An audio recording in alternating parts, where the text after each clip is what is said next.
Hey guys, this is Elias Tufexes. I play Locke, and you are watching TrekCulture. Hello, Ellie. How are you? I am very, very well. I'm very excited. It's a good day. It's a very good. Well, it's very good. Actually, a very, very, very good day for several reasons. In fact, what we're going to talk about is really exciting. But I think you have a bit of really cool news to start this. I mean, I do. It's absolutely completely irrelevant to Star Trek, but I'm excited anyway, so I'm going to share it anyway. In the context of this video? Well, I guess in the context of this video, no, maybe not. Well, I managed to get tickets for the Doctor Who proms in August, and I'm very excited. That is awesome and amazing. Anyone who has, because I know that they've released recordings of the previous proms from years ago, and they're so much fun. It's going to be such a good night. I am very excited about this. It's so good. Plus, I'm already humming the 15th Doctor's theme in my head and Ruby's theme and everything. And anyone who clicked on this video without reading the title is probably like, why are they talking about Doctor Who? Now, if you saw the title, you're like, I think I know where this is going. Doctor Who is back with season 1/season 40. Ncuti Gatwa and Millie Gibson's first season is now airing on... Quick rundown. It's BBC, it's Disney, it's wherever. It's different wherever you are. The first episode, so not the Christmas special, but the first episode, which released last week alongside the second one, it was called Space Babies. And there was a bloody important line that they mentioned in there. And so I'm going to let you take that, and then we're going to jump from there into our discussion of wild speculation. Okay. So obviously, because it's the first episode, you have the typical companion going, "We've moved," when they step out of the TARDIS. And she sets up the TARDIS and she realizes they haven't crashed through the wall. And she says, "Oh, is it like the matter transporter from Star Trek?" To which the Doctor responds, "We should go see them sometime," or something to that effect. So, needless to say, we were like, Sarah, define go visit. Is it, and okay, so straight away we jumped on text chains and, there were DMs and everything. We're like, what does this mean? And it means more than just a throwaway line. I think that was the thing that really kind of lit the fire under us. So, because we know, now so first of all, we're going to go back in time. So this is around the time that Enterprise was airing, that there was at least a discussion. Now, this discussion could have been someone had soup with someone one day and said, wouldn't this be fun? But this would have been this plan to put Christopher Eccleston's Doctor on the NX-01 in Enterprise. And look, it never progressed further than this would be fun to do. Mm-hmm. The thing is, the person who had that conversation is the current showrunner of Doctor Who, Russell T. Davies. And we know that Doctor Who has addressed Star Trek in the past. Star Trek has been mentioned as a fictional thing in Doctor Who before. You had Rose wanting the Doctor to be more Spock-like. I'm pretty sure, I think it's in the episode Fear Her, we have the Doctor doing the Vulcan salute. Yeah. So it's not like Star Trek doesn't exist fictionally within the world of Doctor Who. Exactly. And that is, and that's good because Doctor Who has, by and large, in this universe of a face-changing alien who flies around in a police box and kidnaps young women, pretty much EastEnders exists. It's very, very British in that respect. EastEnders exists, these soaps exist, but as soaps. You know what I mean? It is the television show that's on. I still remember this, the end of season 2, and Peggy Mitchell is there roaring at one of the ghost Cybermen to get out of my pub. Brilliant. Right? So the idea that they would know about Star Trek completely, that works. Then, so we really must go visit them sometime could be taken as, the set, and we'd have a chat. However, right, so apologies in advance to a little bit of lore dump for a second for fans who are watching this who might not necessarily be up to date on their Doctor Who lore. In the second special for the 60th anniversary, Wild Blue Yonder, the Doctor invoked magic at the edge of the universe. This then allowed a extra-dimensional alien called the Toymaker to come through. This then basically changed the rules for the universe, which allowed more fantasy-type elements and, bending of reality to happen, which we saw in the Christmas special with goblins flying a ship around the clouds, and then most recently in the Devil's Court, where another one of these gods, a la the Toymaker's child, the Maestro, was able to bend reality to their will, and it allows more magic and more fantasy, which means the established rules of the universe are now no longer established. They can kind of do whatever they want and breathe. Well done. That was well done. Thank you. Thank you very much. Thank you. Very, very, very, very, very happy with that. So, where do you think we are?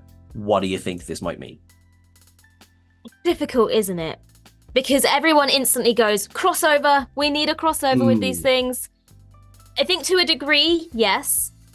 I think there are other things that need to be considered in terms of the individual IP and the laws and things that happen within those two shows. But it definitely opens a door for something to happen. I think if you want to go down the kind of typical crossover route, the kind of cheesy, these heroes of this show meet these heroes of this show, and we have a kind of almost meta acknowledgement of it, I think the best route for that would be charity, comic relief, children in need. Yeah.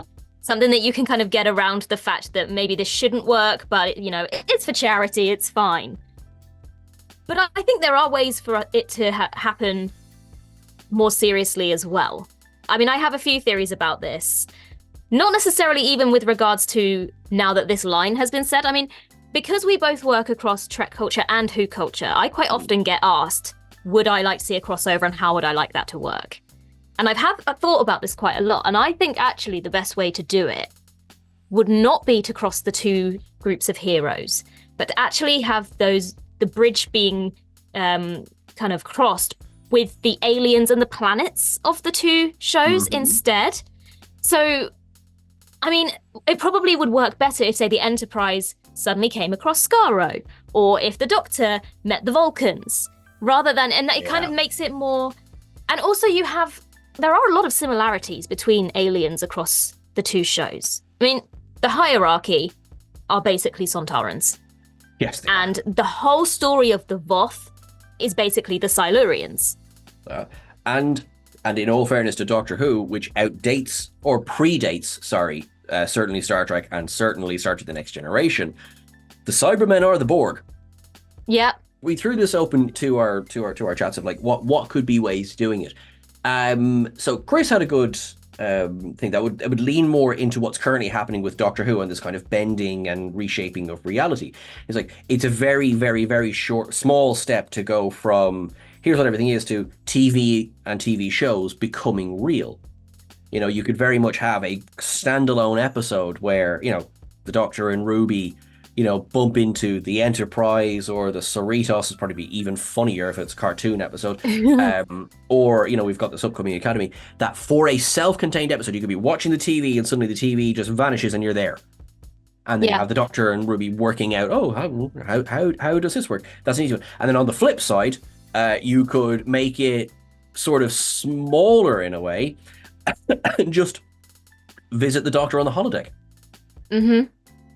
Yeah, I mean, I feel like, especially as we've been saying, this whole kind of the fundamentals of Doctor Who have shifted, and this idea that perhaps Star Trek was always fictional within the world of Doctor Who, but with this shift in the universe, fantasy has become reality, and so all of a sudden, Star Trek was fictional, and with the snap of a finger, literally, it has become reality in some way. So kind of playing on the idea of not necessarily going inside the television program, but the television program suddenly has become a reality because of the shift in the universe. I'd love to see it. Was it Jack that said, so we have this great untapped storyline in Star Trek, which is the temporal wars. Now, who might play a role in the temporal wars? What did Maestro call him? The Lord Temporal? We did. Oh, yeah. Oh, nice. Yeah, nice. See? I think the other character who would work really well to bridge that gap would be Q. I think Yes. Q is a very good character. I mean, also because the continuum kind of exists outside of the universe as well. So that, you know, Q could very easily pop up within Doctor Who. And we've got this idea of, in Doctor Who at the moment, the Pantheon. I mean, I feel like the Pantheon could very much be connected to the continuum. I know the continuum are more mischievous than kind of completely hell-bent on utter annihilation and destruction. But even if the Pantheon was like a renegade group of the continuum that went, you know what, we like to cause a bit of trouble, but actually we want to cause utter destruction and chaos. It's because I'm sure this is something that must have been covered in at least some Trek novels, and I'm showing up my lack of knowledge here, but a renegade Q is a terrifying idea. Yeah, and if the Pantheon are Q, I mean, also our good friend Mick, he suggested that the Timeless Child arc would kind of end in the revelation that the Doctor was actually a member of the Q continuum and fell through a portal and ended up on Gallifrey. And all of these powers that he seemed to have that then influenced the Time Lords is his Q powers that kind of manifested in a weird way because he wasn't taught how to use them properly. He didn't know what they were or how to harness them. And so the Doctor is actually a lost member of the continuum. I mean, I'd be okay with it. Doctor's going to get a bit of a power up if they ever get their powers back. But I mean, depending on the story, Doctor's basically a god anyway. You know what I mean? That's what I was thinking. I was like, if the Doctor was to turn up in Star Trek, I feel like they would actually kind of almost fear him as this being that is everywhere and nowhere, and a bit like a Q. I think as well, like there's one episode of Star Trek that can kind of fit the bill. It's TNG, A Matter of Time, where you have that crook Rasmussen who's borrowed a time machine and, you know, travels into what turns out to be, he says he's traveled back in time, but of course he's traveled into the future to nick technology to bring it back and invent it, right? But there you have a whole episode where they discuss the element when you were talking to a time traveler, and, you know, the time traveler saying the future knowledge and they don't get involved and everything, and, you know, and it's like, and they have this magic box that flies through time. And once you're inside, Data has to do a kind of a thing to be able to scan inside it. Otherwise, you know, you can't scan inside it or anything. You've also just given me another thought. So obviously, whenever Star Trek is referenced in Doctor Who, it's in a modern setting. It's in a contemporary setting. So we're talking, you know, 2024, for example. We know that Star Trek is set always in the future. Even the earliest settings of Star Trek are in our future. So what if, actually, all of the things that happen in Star Trek are real, they are the future, and somehow someone's travelled back and kind of influenced the past to kind of make this TV show about what will be the future. It's like a prophecy that will become real because they've lived it, and now they've travelled back and told it. That's very confusing, I know, but... I'm not looking for the sudden merging of the two universes. Yes, they exist in the same place. No, I'm looking for, let's have a bit of fun. Yeah. I tell you what else is a little fun, I guess, Easter egg, if you like, about this whole thing is before this season of Doctor Who aired, Russell T Davies teased, before we knew the titles of the episodes, that one of the titles for season 1 had been spoken aloud in an episode of Picard season 3. And it was Jack Crusher saying, "Space babies!" And so even then you've got a weird Star Trek connection. And it's just, and then Space Babies is the episode that's got all of these Star Trek references. I love that everyone's like, you know, oh my God, it's going to be this really deep, meaningful thing. You know, it's going to be about, you know, existentialism. Space babies. Space babies. Cool. Yeah. And I think we can all agree that if this does happen and there is a crossover between Star Trek and Doctor Who, that at the top of the list of people who need to join the writing team for that, it needs to be our good friend, our good friend, Christopher Monfett. Hell yes. He is the union of Trek and Doctor Who as it stands. Yes. I feel like he's going to do a great job regardless, but also, like, you know, when people just have that kind of latent knowledge, and I am not doing that. That's not a gatekeeping thing. That's more like some people are burdened with the knowledge of both. So, like, let them exercise that. I mean, we've spoken to him about it before, and we've spoken to him over on Who Culture in great detail about different things to do with Doctor Who. But he always says, I could never write for Doctor Who because I'm too American to write for Doctor Who. I would never be allowed on the writing team, but this would be the perfect opportunity. I think you would. I wonder. I mean, like, obviously, I do not know the criteria for for. I mean, I get, but like, surely you just have a translator. Yeah. I mean, I'm arguably, waiting I for would the be too day. Irish to write for it. Do you know what I mean? Whereas I think you're the exact amount of British. That would be. I think that would go really well. I don't know. Yeah. Just a couple of other ideas. Jack's throwing out that we need to see that K9 Porthos crossover, which I am so here for. And he put in, because obviously there's other spin-offs. I mean, like, does Torchwood, crossover, does Class. You remember the long-running series Class? Does that maybe tie in with the Academy in some way? The possibilities are endless. Yeah. Oh, wow. We could sit here all day speculating. And we will. No. It's. I think as well, because we did say recently, we heard from a source that there was a conversation about potentially doing something much like this conversation that happened in 2005. I don't know how far it got, and then wouldn't this be fun, or was it like TARDIS would look good there beside that console. You don't really know how far these things go, because it's like you said as well, there's big logistical things that need to be dealt with before you can even write a treatment, let alone anything else. But I say, do it. BBC, Disney, CBS and Paramount, get in a room together and work this out. And imagine mashing these two fandoms together. Mm-hmm. And if you need some help, we volunteer. Give it a summer. You've already volunteered, Christopher Monfett. Let's see, who else can I volunteer? Chris. There we go. And all the Chris's. Yeah, Jack as well. All the Chris's. All the Chris's. I think, all right. So I think that kind of brings us up to it. So what an exciting thing this be. Is this something that you would like to see? Or is like, no, I like my Doctor Who, and I like my Star Trek. Yeah. Please make sure that you like, share, and subscribe, because that is the best way to get fun, ranty videos like this happening again. Thank you so much. And in this case, please make sure that you're not only like, sharing, and subscribing to TrekCulture, but please make sure that you like, share, and subscribe over on Who Culture as well, because this is very much a wibbly-wobbly crossover video. Even though I think people are so used to seeing us together, they're just like, this isn't two different rooms. Really, just the purple and the black soundproofing just stops at Sean's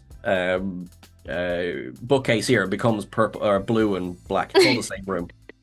They just lock us up in a room together. Make content. It's like, all right then. It's a crossover. Graham will do that. Ellie, thank you so much. You are awesome. Oh, thanks. Thanks so much. And congratulations again on the tickets. That's so cool. Everyone send loads of lovely messages to Little Child on the various socials. On Instagram, Blue Sky, and the Hell site as well. And I am at Sean Ferrick on the various socials.